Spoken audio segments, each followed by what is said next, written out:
morning.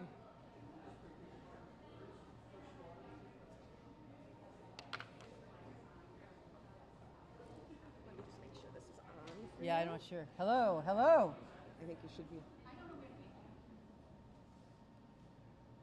There you go. Good morning. Oh, there. Hey. Wow.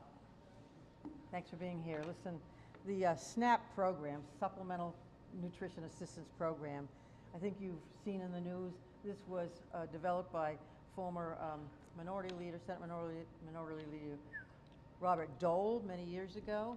It was a Republican idea, joined in by Democratic leaders at the time, a bipartisan program, bipartisan proposal. And it is our country's most important food assistance and nutrition program. Each month, some $29 million in federal funding for SNAP is provided to about 170,000 people. It's by household, of course. Nearly 75% of Maine people, nearly 75% of Maine SNAP households, rather, include at least one working adult. Now, working doesn't mean you're getting rich. Working adult means you're making about 185% or so of the federal poverty level. And for many families, it's tough to get by with only $570-something a month for food, plus heating fuel costs and electricity and housing, mortgage and rent. So in today's world, the cost of living is only going up right now. Price of groceries, price of fuel, etc. So nearly 75% of households on SNAP have a working adult. More than half of those households include a person with a disability. And 43% of the households include an older adult, over 65 years old. And over 1/3 of the households, or about 52,000 individuals, are children. Earlier this month, the U.S. Department of Agriculture informed states across the country that they would not distribute SNAP benefits in November due to the federal government shutdown, contrary to earlier guidance. They then wrongly said that it could not use the $5 billion in emergency funds that Congress had dedicated to SNAP for difficult times just like this one. That was a cruel and callous decision that will hurt Maine families, children, older adults, veterans, and people with disabilities. The USDA can and should distribute those emergency funds, and I applaud Attorney General Aaron Frey for joining the multi-state lawsuit to compel them to do so, to avoid disastrous harm to Maine people. So this morning, I also co-signed a letter with 20 of my fellow governors to urge the President to direct USDA to release the contingency funds before millions of Americans, I think about 43 million, go hungry. I will continue to call on President Trump and Congress to end this unnecessary shutdown because it is creating great uncertainty every day for families across our state, families across the country. I'm also grateful to Maine people for standing up for their friends and neighbors in this difficult time, like the dozens of restaurants who announced that they will provide discounts and free meals to SNAP recipients in need. One business owner in Auburn said, quote, "We're here to provide help. If you come in and you need help, you don't need to go through any scrutiny or judgment. Just come in and ask for a lunch," end quote. When the federal government fails, Maine will not. When challenges arise, Maine people step up. So this week, I announced that I will deliver $1.25 million, including $1 million from my contingency account and $250,000 from the John T. Gorman Foundation. Nicole Witherby, the director of the foundation, is here. We're dedicating this to Good Shepherd Food Bank and AgeWise Maine, the state association for Maine's area agencies on aging, to increase food supplies at food banks and to maintain Meals on Wheels and community dining services during the shutdown.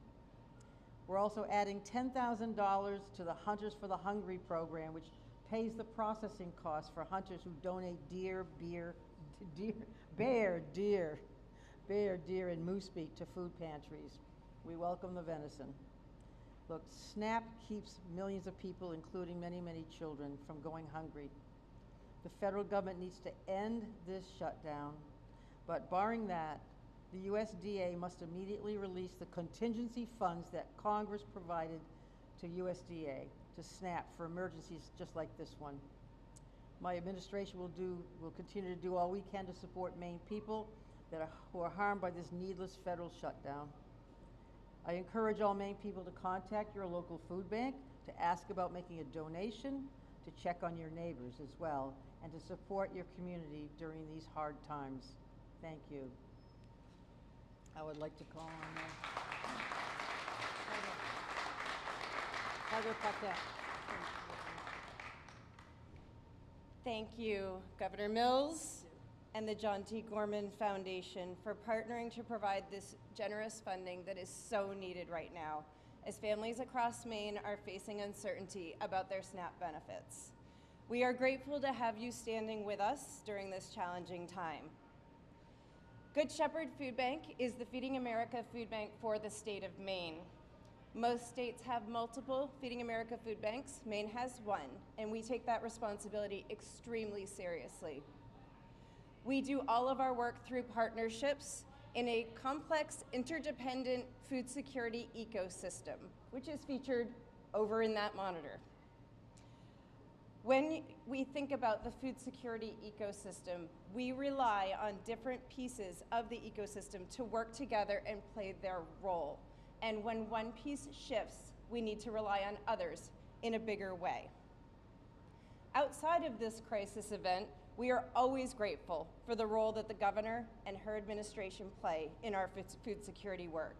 We have excellent support and partnership with the Department of Agriculture, Conservation, and Forestry, and the Department of Health and Human Services, to name a few. We are grateful for those partnerships every day, and we appreciate them at a whole new level right now. There are clearly, as Governor Mills said, there are 170,000 people in Maine who rely on SNAP as a critical resource to feed themselves and their families. That is nearly 12.5% of people in Maine. In some counties, Androscoggin, Aroostook, Washington, Piscataquis, and Somerset, that percentage increases to over 20%. As Governor Mills broke down for us, 75% of these households have at least one working adult, and 33% of them have children. These are members of our community who are counting on us to stand up for them right now. Good Shepherd Food Bank works in our ecosystem with over 600 partners of food pantries and other food service relationships across the state. When I visit our partners, I see how hard they are working to meet the needs of this moment. Many tell me people line up for hours ahead of the times that they open. Some are needing to make impossible choices, such as limiting distribution areas or restricting visits. These are not decisions pantry partners should have to make at any time. We are already running to keep up with growing need, and we can't meet it alone. Food banks were never intended to serve as the sole food security tool in any community. We were built alongside the tool of SNAP, which is an important safeguard measure that our work should only be needed once that has been exhausted. We were built to be the last resort, not the first. We are so grateful for the collaboration with Governor Mills and her administration and the state that we operate in. This week shows that we are all united in recognizing that hunger is hunger is unnecessary in our state, and that food security work requires us all to stand up and play our role. We began our week in DC this week, working with our members of Congress on necessary policy change to move this forward. While we wait for and hope for that, this significant donation provides relief right now for us to be able to provide support and food to the partner network that does the direct service in the state of Maine. We are grateful for the outpouring of concern we have received from people in communities across the state, As Governor Mills mentioned, there have been restaurants who have shown up. We have had many reach outs from donors and volunteers offering their role. We are grateful and not surprised to see Maine standing up to support each other. If you'd like to make a financial donation, please visit our website at feedingmaine.org, and every dollar donated helps provide 2 meals. I also encourage you to use our Find Food button on our website to find your local pantry and ask them how you can best support them. They are truly our front lines right now. Finally, if you're in need of food assistance, please reach out directly to the food pantry closest to us. That is what they are there for, and also reach out to our team as we can provide support to you as well. I want to say our kind of final thank you to Governor Mills and to the John D. Corman Foundation, and it's my honor now to introduce you to Nicole Witherby, who is the President and CEO of the John T. Gorman Foundation. Thank you.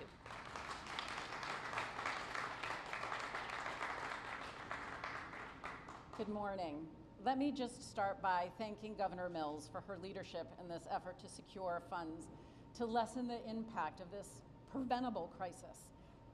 She and her team in the governor's office, particularly Commissioner Gagne-Holmes and Commissioner Beal, have been working around the clock to identify resources, and we were happy to respond when they. Heather, the Good Shepherd staff, and many organizations who are working hard every day to keep Maine people from going hungry, thank you. They are often working in difficult circumstances, but this situation is particularly dire, and we're grateful to them for their compassion and their resourcefulness. While the state and private philanthropy cannot meet the gap left behind in the suspension of SNAP benefits, it's critical that we do everything we can to lessen the blow for these families and seniors and support the frontline organizations who will be working to meet an unprecedented level of demand until the benefits are restored. We at the John T. Gorman Foundation, like all of you, are deeply concerned about the 170,000 Maine people who will likely not receive their benefits in November. But as a foundation focused on children, we are particularly concerned about the 55,000 children who will not get benefits in November and could soon go without the food that they need to grow, to learn, and develop. If SNAP benefits are not restored, the effects on children will be profound. Childhood hunger is more than a temporary hardship. At a vital time of child development, this compounded stress and uncertainty can have lasting effects throughout a child's lifetime. This coming crisis is preventable. Even at this time of division, we should be able to work together to keep children's health and well-being out of harm's way. Kids are looking at the adults in the room to stand up, and I think we should not let them down. I encourage everyone to do what they can in this time of need. Philanthropy, I know there are many foundations who are thinking about how to give, and I would just say now is the time. If you can donate, if you can volunteer, again, now is the time. Thank you so much.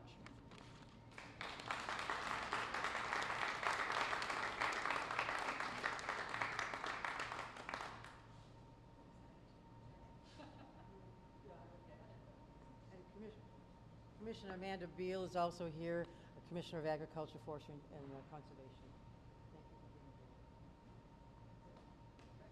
Thank you. I can do questions on the side, I guess, but go ahead.